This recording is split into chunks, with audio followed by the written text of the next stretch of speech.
जय श्री राम। आज हम बात करेंगे शनि के नक्षत्र परिवर्तन के बारे में। वर्ष 2024 का एक अंतिम और बहुत ही खास परिवर्तन। वर्तमान समय में शनि कुंभ राशि में गोचर कर रहे हैं और कुंभ राशि में गोचर करते हुए अब ये बृहस्पति के पूर्वी भाद्रपद नक्षत्र में गोचर करेंगे।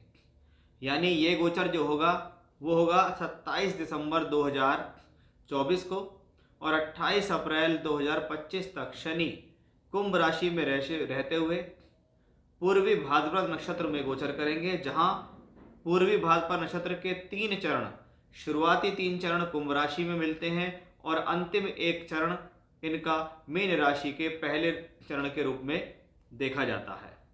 शनि ग्रह, जिसको हम कर्मों का कारक ग्रह कहते हैं, यानी हमारी प्रोफेशनल लाइफ, हमारे दैनिक जीवन के कर्म, वो कर्म किसी भी क्षेत्र के लिए हो सकते हैं, उस पर शनि का अधिकार है। तो वहीं बृहस्पति देव, जिसको हम धन के लिए विशेष रूप से देखते हैं, खास तौर पर बृहस्पति, क्योंकि काल पुरुष के नवमेश हैं, इसलिए उनको धर्म और आध्यात्म से भी जोड़ा गया है। इसलिए शनि ग्रह का पूर्वी भाद्रपद नक्षत्र में जाना हर व्यक्ति विशेष के लिए एक आध्यात्मिक उन्नति का संकेत है, आध्यात्मिक उन्नति को देने वाला है। यदि आप चाहें तो आपकी कोई सी भी राशि हो, लेकिन अगर इस दौरान आप अपने भीतर कुछ चेंज करना चाहते हैं, कुछ बदलाव लाना चाहते हैं, कुछ नए सीखने सिखाने का प्रयास करना चाहते हैं, अपने भीतर आध्यात्मिक स्थिति को बढ़ाना चाहते हैं, ईश्वर के प्रति ध्यान करना चाहते हैं, अपनी गलतियों से कुछ सीखना चाहते हैं, तो इस दौरान किया गया चिंतन, अध्ययन, मनन आपके जीवन के अंदर एक सकारात्मकता को लेकर आया है। इसलिए ऐसे नक्षत्र परिवर्तन को हम एक भौतिक समृद्धि का प्रतीक भी कहते हैं, क्योंकि यहाँ शनि को सीधा कर्म से और गुरु को सीधा धर्म और धन से जोड़ा गया है। पूर्वी भाद्रपद नक्षत्र, जिसके स्वामी ग्रह गुरु हैं, तो इसके जो देवता हैं वो अजपाद हैं। अज मतलब भगवान विष्णु, पाद मतलब चरण, यानी भगवान विष्णु के चरणों के समान फल देने वाला यह एक पवित्र नक्षत्र होता है, जिसको हम क्या कहते हैं, भाग्यशाली पैरों वाला। या सीधा सीधा भाद्र का मतलब यहाँ पर है कल्याणकारी और पद मतलब चरण, इसलिए पूर्वी भाद्रपद नक्षत्र का सीधा संबंध भगवान के चरणों से संबंधित है, शुभ चरणों से संबंधित है और शुभ फलों से संबंधित माना जाता है।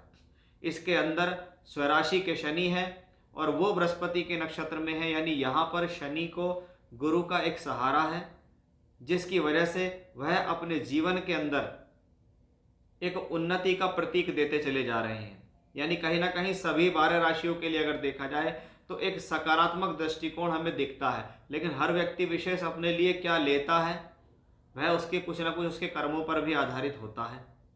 अब हम देखेंगे कि भाई सभी 12 राशियों पर इसका क्या प्रभाव पड़ेगा, क्योंकि ये वो प्रभाव था जो शनि और गुरु के मिलन से है, लेकिन उस प्रभाव को आप किस तरीके से सकारात्मक ले रहे हैं, उस प्रभाव से आप अपने जीवन में कुछ कर रहे हैं या नहीं, या आपके जीवन में आपने पिछले समय में जो गलतियां की हैं उनसे भी अगर आपने यहाँ पे कुछ सीख लिया, तो इस नक्षत्र के गोचर की स्थितियां बहुत हद तक सफल हो जाती हैं। पूर्वी भाद्रपद नक्षत्र सामान्य तौर पर पुरोहित, ज्योतिष, कर्मकांड, चिकित्सक, लेखक, कलाकार, जीवन में कुछ क्रिएटिविटी करने वाले लोग, ऐसे लोगों के जीवन में अधिकतर पूर्वी भाद्रपद नक्षत्र का प्रभाव देखा जाता है। बहुत बार जिन लोगों की कुंडली के अंदर प्लैनेट कुंभ राशि या मीन राशि में बैठे हों, पूर्वी भाद्रपद नक्षत्र में बैठे हुए हों, तो ऐसे लोगों पर भी इसका प्रभाव बहुत ज़्यादा देखा जाता है, क्योंकि ये घटना अधिकतम जो है ये कुंभ राशि में घटती दिखाई दे रही है। आइए अब इस चर्चा को विस्तार से आगे बढ़ाते हुए सभी 12 राशियों के लिए देख लेते हैं कि शनि कुंभ राशि में रहते हुए बृहस्पति के पूर्वी भाद्रपद नक्षत्र के अंदर कब और किस प्रकार का परिणाम दे सकते हैं और आपके लिए क्या लाभ है, क्या सावधानी है। वीडियो की शुरुआत करने से पहले, राशियों के बारे में बताने से पहले, स्क्रीन पर मैंने नंबर दिए हैं। अगर आप अपनी कुंडली का अध्ययन बारीकी से कराना चाहते हैं, वर्ग कुंडलियों के आधार पर अध्ययन चाहते हैं, तो आप दिए गए नंबर पर संपर्क कर सकते हैं पेड कंसल्टेंसी के लिए। यहाँ हमारी सबसे पहली राशि आती है मेष राशि। मेष राशि के स्वामी ग्रह मंगल है और शनि आपकी राशि से 11वें घर के अंदर गोचर करते दिखाई दे रहे हैं। लेकिन अब ये गोचर कहीं ना कहीं आपके लिए एक सकारात्मक दृष्टिकोण को दिखाता है, क्योंकि यहाँ सीधा कर्म कारक और धर्म कारक बृहस्पति और शनि का एक अच्छा गठजोड़ है। जैसा कि आप सभी जानते हैं कि वर्तमान समय में जो गुरु की पोजीशन है वो यहाँ दूसरे घर में चल रही है। शनि लाभ स्थान में चल रहे हैं और शनि गुरु के नक्षत्र में बैठ के चल रहे हैं, इसलिए ये स्थिति प्रोफेशनली स्ट्रेंथ देने वाली है। क्योंकि कार्य क्षेत्र का मालिक हमारे कर्मों का कारक ग्रह बृहस्पति के नक्षत्र में है और वो बृहस्पति आपके लिए भाग्येश है। उस बृहस्पति का गोचर भी धन स्थान में चल रहा है। यानी हम क्या कहेंगे कि भाई मेष राशि के जातकों, आपके जीवन में शनि का ये नक्षत्र परिवर्तन भाग्य के लिए समृद्धिदायक है, कार्य क्षेत्र के लिए अच्छा है, लाभ के लिए अच्छा है, प्रोफेशनली अच्छा है, धन के लिए अच्छा है। क्योंकि यहाँ पर बैठकर शनि गुरु और शनि का संबंध या बृहस्पति जहाँ गोचर कर रहे हैं वो सभी तरीके से आपके लिए सकारात्मक है, पॉजिटिव है। यानी मेष राशि के लिए ये बेहद शुभ स्थिति दिखाई देती है। मेनली हमारा फोकस यहाँ धन और प्रोफेशनल लाइफ को लेकर है। ऐसी स्थिति में आपकी कुंडली के अंदर अगर शनि या गुरु से संबंधित दशा भी चल रही है या आपको मेष लगन है आपका, तो आपके लिए स्थितियाँ और ज़्यादा पॉजिटिव हो जाती हैं।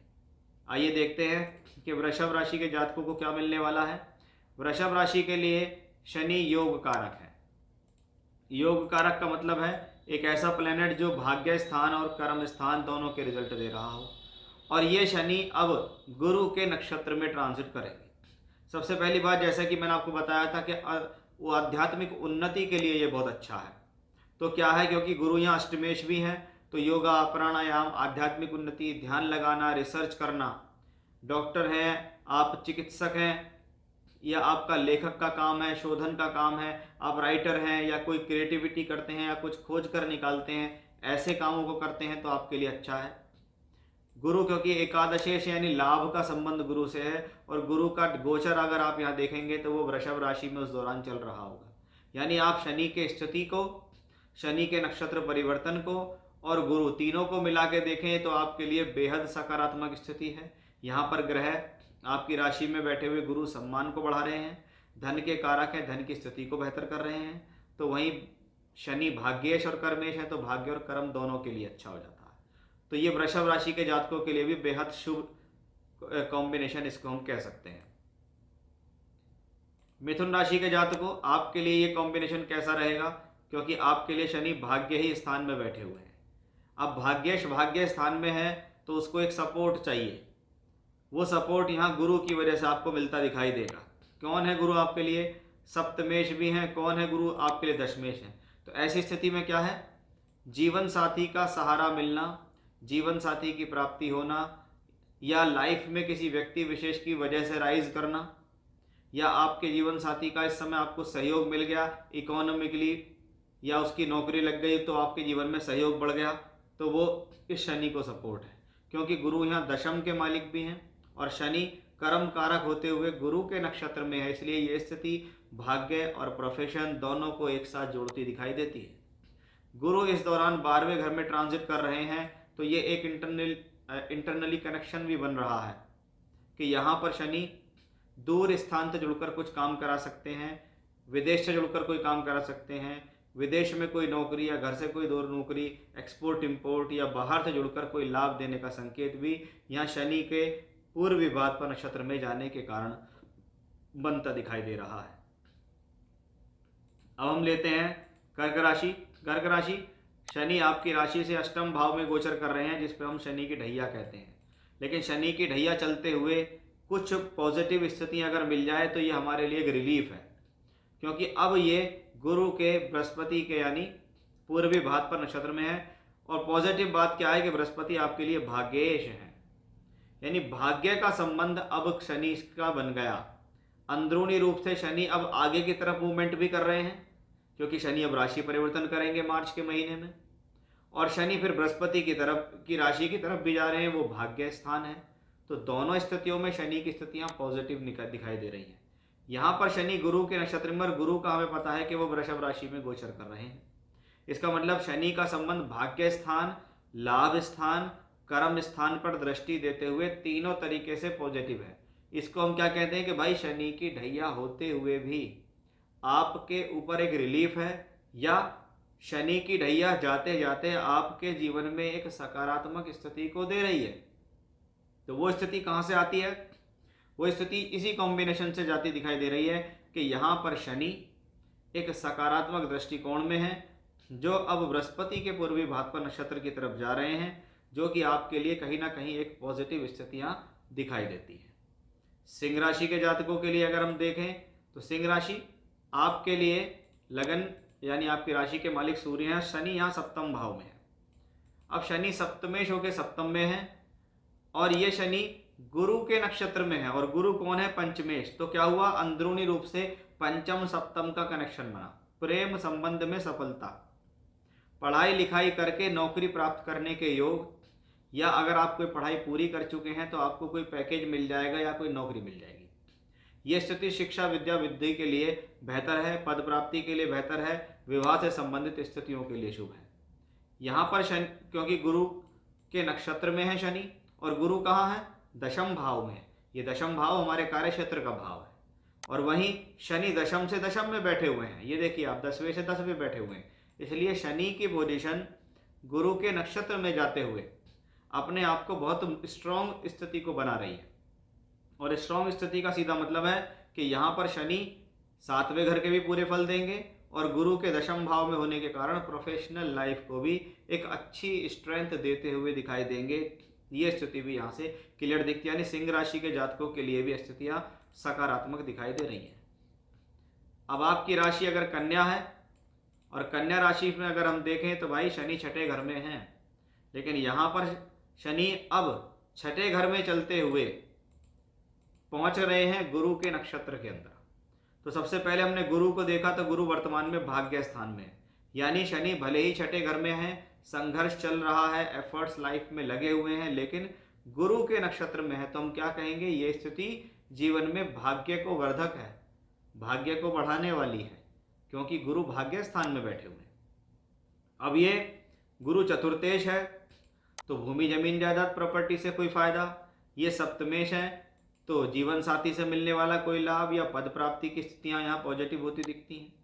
अब अगर ऐसी स्थिति में आप देखें तो गुरु और शनि दोनों यहाँ देखेंगे भी, इसका मतलब है कोई प्रकार की यात्रा, कोई धार्मिक यात्रा, कोई बड़ी यात्रा, इस प्रकार की यात्रा भी आपके जीवन में बनती दिखाई दे रही है। यह ट्रांजिट भी आपके लिए काफ़ी शुभ फल देने वाला दिखाई दे रहा है। अब अगर हम देखें कि अगर आपकी राशि तुला है, तो तुला राशि के लिए शनि योग कारक हैं और बैठे हुए हैं पंचम भाव के अंदर, अपनी ही राशि में बैठे हुए हैं, योग कारक होकर बैठे हुए हैं, इसलिए ये स्थिति आपके लिए शुभ है। अब यहाँ पर गुरु बैठे हुए हैं, अगर आप देखें तो अच्छे घर के मालिक नहीं हैं, अच्छे घर पे बैठे हुए ही नहीं हैं। तो ऐसी स्थितियों में क्या है, मैंने पहले भी कहा था कि शनि की पनौती होती है। जब राशि से पंचम में शनि आता है तो शनि की पनौती चलती है। पनौती हमेशा जब परेशान करती है जब आपके डिसीजन रॉन्ग होते हैं।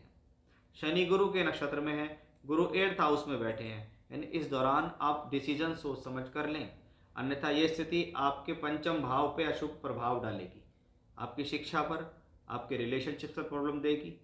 साथ ही साथ ऐसा भी संभव है कि आप अपने जीवन के अंदर कोई रॉन्ग डिसीजंस लेके अपना इस दौरान नुकसान ना कर लें, या आप अपने धन को किसी प्रकार की कोई नुकसान ना पहुंच लें, आपका धन में परेशानी ना आ जाए। इस बात का आपको विशेष रूप से ध्यान रखने की यहाँ ज़रूरत है। तो तुला राशि के जातकों, जब तक शनि पूर्वी भाद्रपद नक्षत्र में रहें सावधान रहिए, जो चीज़ जैसे चल रही है उसको चलने दीजिए, कोई विशेष परिवर्तन की ज़रूरत आपको यहाँ नहीं है।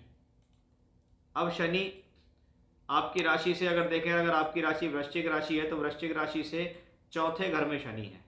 अच्छी बात क्या है कि गुरु के नक्षत्र में है, गुरु आपके लिए द्वितीयेश हैं, तो क्या है ये स्थिति धन के लिए शुभ है। गुरु आपके लिए पंचमेश है, तो शिक्षा विद्या बुद्धि संतान के लिए स्थिति शुभ है। और यही गुरु सप्तम भाव में चल रहे हैं, इसलिए पद प्राप्ति के लिए, धन के लिए, सोर्स ऑफ इनकम के लिए, एजुकेशन के लिए सभी तरीके से स्थिति आती है। क्योंकि शनि चतुर्थेश है तो क्या होगा, चौथा घर बढ़ रहा है, चौथा घर बढ़ रहा है तो इसका मतलब है सुख शांति रहेगी। शनि की ढैया आप पर चल रही है, इसको कह सकते हैं कि शनि की ढैया जाते जाते आपके जीवन में एक सकारात्मक स्थिति को दे रही है। उसके पीछे रीज़न क्या है, उसके पीछे लॉजिक है कि भाई शनि अब भले ही कुंभ में है लेकिन अब वो गुरु के नक्षत्र में है और वो गुरु आपके लिए पॉजिटिव है।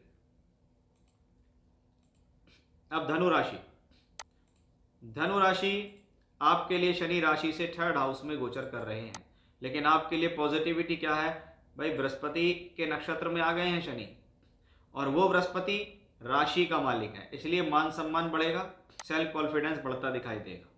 चतुर्थेश है तो यात्राओं से लाभ मिलेगा, सुख साधनों से लाभ मिलेगा, सुख साधन खरीदे जाएंगे, या ये भी कह सकते हैं जीवन में अगर आप किसी प्रकार की इच्छाओं को मन में जागृत कर रहे हैं तो इच्छा भी पूर्ति होती दिखाई देती है।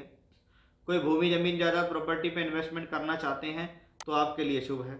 अब गुरु इस दौरान गोचर में कहाँ है, 6ठे घर के अंदर है। अगर आप देखें तो शनि 12वें घर को और गुरु देख रहा है 12वें घर को, यानी इस दौरान कोई बड़ी ट्रैवलिंग आपके जीवन में हो सकती है, कोई बहुत बड़ी यात्राएं या कोई बहुत बड़ा परिवर्तन जीवन के अंदर, कभी कभी ट्रांसफर या विदेश से जुड़कर काम करना या लाभ लेना या नौकरी मिलना भी ऐसी स्थितियों में संभव दिखाई देता है। मकर राशि के जातकों, आपके लिए यदि अगर हम देखें तो शनि आपकी राशि के ही मालिक हैं और बहुत स्ट्रांग स्थिति में होकर यहाँ बैठे हुए भी हैं, और 7.5 का अंत भी आपको लगभग चल रहा है। अब ऐसी स्थिति में गुरु के नक्षत्र में शनि आए हैं, तो सबसे पहली बात, गुरु पंचम भाव में बैठे हुए हैं।